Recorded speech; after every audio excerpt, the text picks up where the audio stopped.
اللہ کے رسول صلی اللہ تعالیٰ علیہ وسلم نے فرمایا کہ 5 چیزیں ایسی ہیں کہ میں اللہ کی پناہ مانگتا ہوں کہ تم ان میں مبتلا ہو جاؤ، یعنی تمہارے ان چیزوں میں پڑ جانے سے میں اللہ کی پناہ مانگتا ہوں، اس لیے ان چیزوں سے جتنا ہو سکے دور بھاگو۔ نمبر 1، جس قوم میں فحاشی اور ننگا پن پھیل جائے تو اللہ تعالیٰ اس میں ایک ایسی بیماری ڈال دیتا ہے کہ اس سے پہلے کے لوگوں نے سنی بھی نہیں ہوگی۔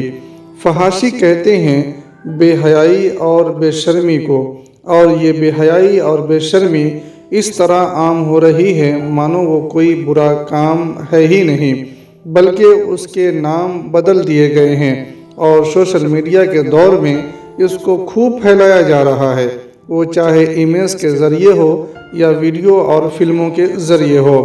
پھر لوگ اس کو دیکھ کر اس بے حیائی کے فیشن کو اپنی زندگی میں لا کر اسے اور پروموٹ کرتے ہیں۔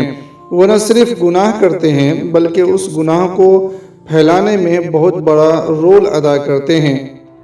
پھر حدیث میں اس بے حیائی کی سزا یہ بتائی گئی ہے کہ اس میں ایسی ہلاک اور پریشان کرنے والی بیماریاں پھیلیں گی کہ اس سے پہلے کے لوگوں نے سنی بھی نہیں ہوگی۔ اللہ تعالی ہم کو بے حیائی سے بچائے اور اس کے نتیجے میں ہونے والی بیماریوں سے محفوظ فرمائے، آمین ثم آمین۔ نمبر 2، جس قوم میں ناپ تول میں کمی آ جائے تو اللہ تعالیٰ اس میں 3 آزمائشیں ڈال دیتا ہے۔ نمبر 1، قحط سالی آ جاتی ہے، یعنی بارش نہیں ہوتی ہے اور سوکھا پڑ جاتا ہے۔ نمبر 2، زندگی بہت سخت ہو جاتی ہے۔ نمبر 3، اور ظالم بادشاہ ان پر مسلط کر دیا جاتا ہے۔ نمبر 3، جو قوم زکوٰۃ نہیں دیتی تو اللہ تعالیٰ اپنی رحمت کو روک لیتا ہے، اگر جانور نہ ہو تو بارش کا ایک قطرہ بھی زمین پر نہ آئے، اور اگر بارشیں ہوتی ہیں تو وہ رحمت نہیں بلکہ زحمت بن جاتی ہے، اور اللہ کا عذاب سیلاب بن کر آتا ہے جو سب کچھ تباہ کر دیتا ہے، اور یہ اس وقت ہوتا ہے جب غریبوں کے لیے نکالے جانے والی رقم یعنی زکوٰۃ کو روک لیا جائے، غریبوں تک نہ پہنچایا جائے۔ اللہ کے رسول صلی اللہ تعالیٰ علیہ وسلم کے دور میں اور آپ کے بعد جو بھی خلیفہ بنے سب کے دور میں مسلمانوں سے کوئی ٹیکس نہیں لیا جاتا تھا، صرف زکوٰۃ لی جاتی تھی۔ پھر بھی حال یہ تھا کہ کچھ لوگ حضرت عمر بن عبدالعزیز رضی اللہ تعالیٰ عنہ کے پاس آئے، کہنے لگے زکوٰۃ کا مال ہمارے پاس بہت ہے، کیا کریں؟ تو آپ نے کہا فقیروں میں بانٹ دو۔ وہ لوگ کہنے لگے فقیر ختم ہو گئے ہیں، تو آپ نے کہا مسکینوں کو دے دو۔ وہ لوگ کہنے لگے سب مسکین ختم ہو گئے ہیں۔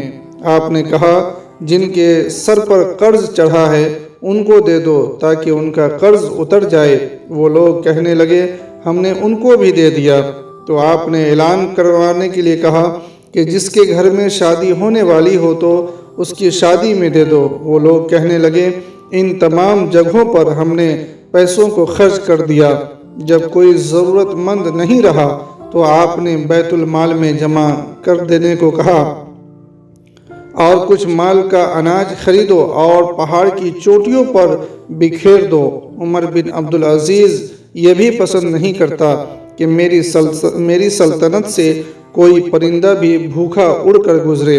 نمبر 4، جو قوم اپنے وعدوں کو پورا نہیں کرتی تو اللہ تعالیٰ اس پر دشمنوں کو مسلط کر دیتا ہے۔ اپنی بات کا پکا ہونا ایک سچے مومن کی نشانی ہے۔ وہ اگر وعدہ کر لیتا ہے تو اس سے مکرتا نہیں ہے، لیکن اگر وہ اس کے خلاف ہونے لگے اور وعدے توڑنے لگے، کسی سے کی گئی بات سے مکرنے اور دھوکہ دینے لگے، تو جان جائیے دشمنوں کی ایک جماعت ان پر مسلط ہو جاتی ہے جو ان کو من مانے طریقے سے استعمال کرتی ہے اور ستاتی ہے، اور اس گناہ میں مبتلا قوم ان دشمنوں سے جھگڑنے کی طاقت نہیں رکھتی۔ نمبر 5، جس قوم کے ذمہ دار اللہ کے حکموں کے مطابق فیصلہ نہ کرے، اللہ تعالیٰ اس میں